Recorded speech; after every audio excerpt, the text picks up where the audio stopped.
Good morning বলাটা ঠিক হবে কি না সেটাই ভাবছি। আজকে আমাদের অনুষ্ঠানের দ্বিতীয় এবং শেষ দিন, কিন্তু ওয়েদারের অবস্থা আরও খারাপ, মানে কালকের থেকেও আজকে বেশি খারাপ। একদম অন্ধকার হয়ে আছে, আর বৃষ্টি তো একভাবে হয়েই যাচ্ছে। এত বাজে ওয়েদারে আমার বাবা মার জন্য আসাটা খুব মুশকিলের।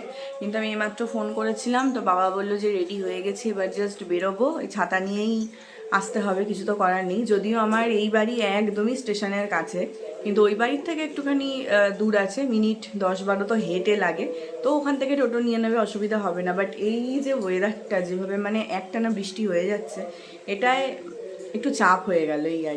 আজকে সকাল সকাল রানী পিসি এসেও কাজ করে দিয়ে গেছে। এই যে সব বাসন রাখা রয়েছে, এগুলোকে আগে গোছাতে হবে।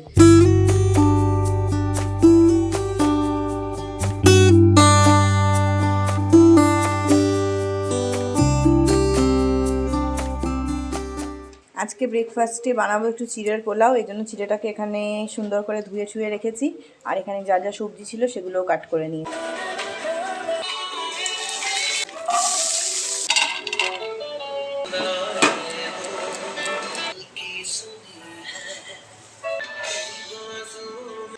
চলো, আমার ব্রেকফাস্ট বানানো ডান।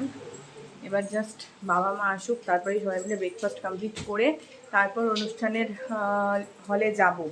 ভোর 4টে থেকেই তো ঠাকুরের অনুষ্ঠান শুরু হয়ে গেছে, যা যা রিচুয়ালস আছে সেই সমস্ত কিছু। বাট আমাদের যেতে যেতে মনে হচ্ছে 12টা বাজবে। আর জানো তো, আজকে আবার আমার ওখানে গানও আছে, বাবা বলেছে ওখানে আমার কাছে গান গাইতে, তো সেই অনুযায়ী প্রোগ্রামে আমার নামও আছে আর কি। বনাও গাইবে, আমিও গাইবো, সেই জন্য আমি একটু কী বলবো, টেনশানে আছি, কারণ প্র্যাকটিস তো নেই সেইভাবে। আর কদিন আগে আমার জ্বর হয়েছিল, হাঁচি ঠাচি হয়ে একসা হয়েছিল, কদিন আগে না, পরশু দিনই। তো সেই জন্য একটুখানি টেনশনে আছে, অত লোক থাকবে, কেমন কি হবে সেই কারণে। এই যে ওই যে খোলো শিগগিরি। হ্যাঁ, ধুয়ে নাও। এই যে বৃষ্টিতে ভিজে ভিজে অবশেষে তারা এসে পৌঁছেছেন। টুপিটা কেন তোমার? টুপি না পরলে তো বৃষ্টিতে এই ছাতা। তা ঠিক কথা। ওরে বাবা, আয়ুষ্মান ভব করে দাও, আয়ুষ্মান ভব। আজকে দ্বিতীয় দিনের সাজ। না গো, এরকম সাজ ফাজ কিছু না, ইয়ে নাকি না, ওখানে তো ওই যে যেটা বললাম কালকে, একটু লাল ঠাল পরে গেলেই এই সমস্ত জায়গায় বেশি ভালো লাগে। আজকে আমার লালের কালেকশন এখন প্রচুর, যেহেতু নতুন বিয়ে হয়েছে বুঝতেই পারছো। তার একটা লাল জামদানি ছিল, পরে নিয়েছি সুন্দর করে। যে ফোনটা নিয়ে এত কথা বলছে, তার ড্রেস আপটা যদি দেখাতে পারে। হ্যাঁ, আমি এখন একদম পুরো সাংঘাতিক একটা অ্যাটায়ারে আছি, এটা কোনোভাবেই দেখানো যাচ্ছে না, সেই জন্য এখন যে সবচেয়ে সুন্দর সেজেছে তাকে আগে দেখিয়ে দিলাম। ঠিক আছে, তাড়াতাড়ি রেডি হও, আমরা একটার মধ্যে ওখানে চলে যাবো, কারণ শ্রুতি নাটক আছে। বাবা বলছে শিগগিরই বাবা মাকে নিয়ে যা, ওই শ্রুতি নাটকটা শোনাতেই হবে। বাবা শোনা মাত্র যেতে পারবে না, তো যেহেতু বৃষ্টি হয়ে যাচ্ছে বাইরে এখন, তো আমরাই যাবো, যার জন্য আর কি বলবো। হ্যাঁ, আমার আবার গান আছে, তো আমি খুব চিন্তিত। হ্যাঁ, 3টের পরে গাইবে।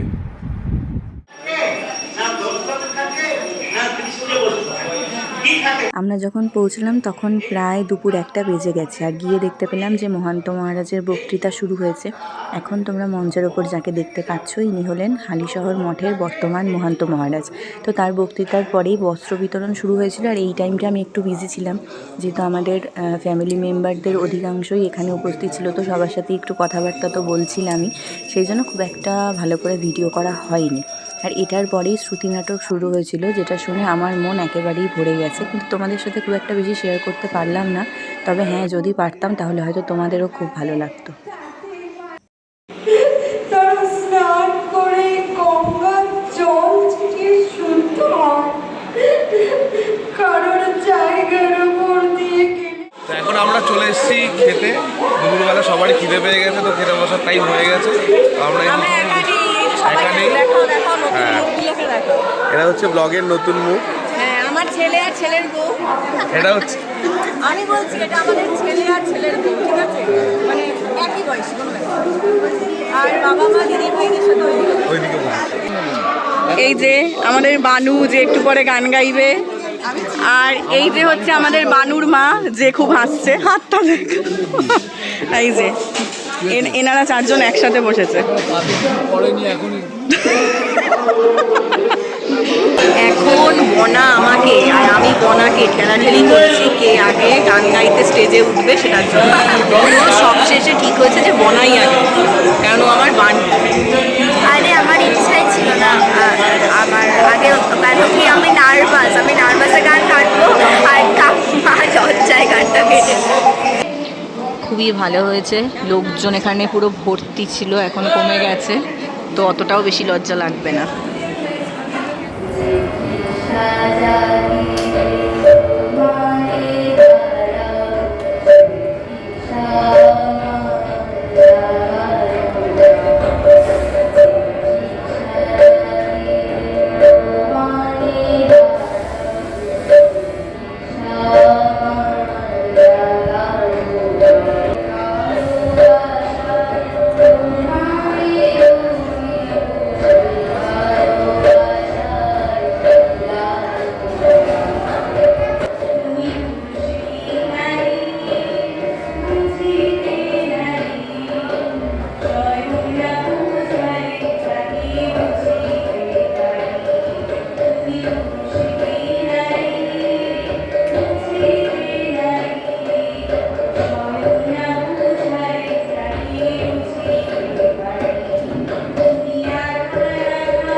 হয়ে গেছে আমাদের সবার গান টান গাওয়া, এখন সন্ধ্যা আরতি হবে, তারপর অনুষ্ঠান শেষ হবে।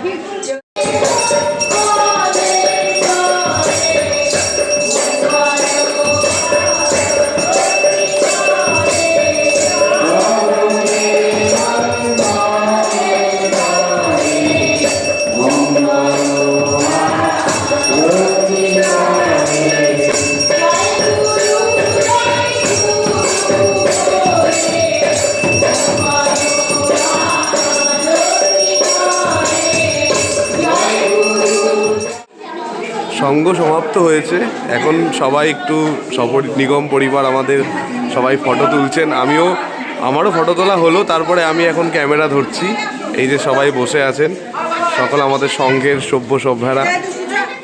বাড়িতে চলে এসে এখন আমি সবার জন্য চায়ের জন্য দুধ গরম বসিয়েছি।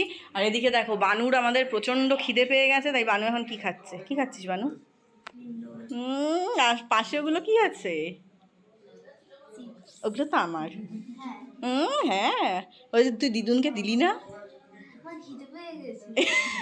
Honest confession. দেখো কাম্মা আমাদের জন্য চা বানাচ্ছে। আমাদের তুমি খাবে নাকি একটু? জানি না, বলার ছিল তাই বললাম। ও আচ্ছা, বলার ছিল। আচ্ছা, দেখা যাক বনা খায় কিনা। দেখি চাটা কেমন হলো শেষে। দেখেন এখনো কিন্তু শেষ হয়নি, এখনো ফোটা চলছে, ঠিক আছে? একটু কি সুন্দর লুক এসে গেছে। লুক এসে গেছে সুন্দর। কি বাবা, কত বোঝে মেয়েটা। কি বললে? বলছি মেয়েটা কত বোঝে আমাদের। এইটুকু বুঝবো না, এত বড় হয়ে গেলাম। তবে আজকে কিন্তু বানু খুব সুন্দর গান গেয়েছে, খুবই। সব থেকে ভালো গান বানু গেয়েছে। না, সব থেকে ভালো গান তুমি গেয়েছো। না তুমি বললে হবে? এখানে সোনামা সবাইকে এগরোল দিচ্ছে, আর সেই এগরোলটা হাতে নিয়ে আমার বড় জায়ের মুখের অবস্থাটা সবাই দেখো। নাও বাবা, ওঠো। তুমি ওরকম বিষ্ণুর মতন শুয়ে না থেকে উঠে রোলটা খাও। কৃপাকে সবাই দেখো, রোল হাতে নিয়ে আমার বড় জায়ের মুখের কি অবস্থা। আর তারপর আমার বৌমার মুখের অবস্থাটা দেখো। বৌমা শাশুড়িকে একদমই মান্য করে না, ওকে বলছি একটু বস, কিন্তু ও চলে যাচ্ছে। খা, তাই ভালো। আর এই যে মেয়েটাকে দেখছো, এত সুন্দর গান গেয়ে কাঁদছিল একটু আগে, কারণটা কি আমি বলবো? আচ্ছা বললাম না, খাও খাও। আর এই যে দেখো, যাকে খাওয়ার কথা বলতে হয় না, না দিয়েই খাচ্ছে, কোনো ভদ্রতা নেই বলেছি। আর এই যে মার বাবার কেনা ট্রেন হচ্ছে 8টা 14 রানাঘাট লোকাল, তো সেই কেনা ট্রেনকে বাদ দিয়েই চলে যাবে বলছিল, আর বলছিল যে রোল খাবে না, কিন্তু এখন যে কারা খাচ্ছে আমি এটাই বুঝতে পারছি না। এখন বাড়ি মোটামুটি খালি। সারাদিন কালকে থেকে হই হুল্লোড় চলছিল, খুব খুব মজা হলো। আর আমার প্রথমবারই অনুষ্ঠানে থাকা, আমি তো টোটালি ব্লেসড, মানে এটা হচ্ছে ঠাকুরের আশীর্বাদ, নয়তো এত সুন্দর অনুষ্ঠানে থাকা যায় না। তোমাদেরকে সবটা তো দেখানো পসিবল হয়নি, মানে যতটুকু দেখানো গেছে অতটুকুই, সামনে না থাকলে এগুলো কখনো ফিল করানো যায় না। তো আমার খুবই ভালো লেগেছে। এখন সবাই যেহেতু চলে যাচ্ছে তো মনটা তো একটু খারাপ লাগছেই। আর এই আজকে অনুষ্ঠান, এই অনুষ্ঠানের প্রথমবার ও থাকলো, ও সঙ্গীত পরিবেশন করলো, সবাই খুব সেটা প্রশংসাও করেছে। এটাই একটা আমার কাছে খুব ভালো লাগলো আমাদের। তবে হ্যাঁ, একটা জিনিস যে আমার বাবার জন্য খারাপ লাগলো, বাবা এই অনুষ্ঠানের প্রত্যেকবারই থাকে, কিন্তু এবার অসুস্থতা এবং এত বাজে ওয়েদারের জন্য খুব বাজে ওয়েদার, নয়তো টোটো করে নিয়ে যাওয়ার কথাই নিয়ে হয়েছিল, যাওয়া সম্ভব হয়নি। এটাই, এছাড়া অনুষ্ঠান খুবই ভালোভাবে হয়েছে। বাড়িতে এতক্ষণ লোকজন জমজমাট ছিল, এখন একটু বাড়ি আমি ফাঁকা খালি হয়ে গেল। ভাবছি যে কালকে আমার খুব বাজে লাগবে। আজকে তো তবু অর্ধেকটা দিন কেটেই গেল, অর্ধেকের বেশি। তো আজকের মতন ব্লগটা এখানে এন্ড করছি। ভালো লাগলে লাইক শেয়ার করো, চ্যানেলটা সাবস্ক্রাইব করো। Good night, good bye.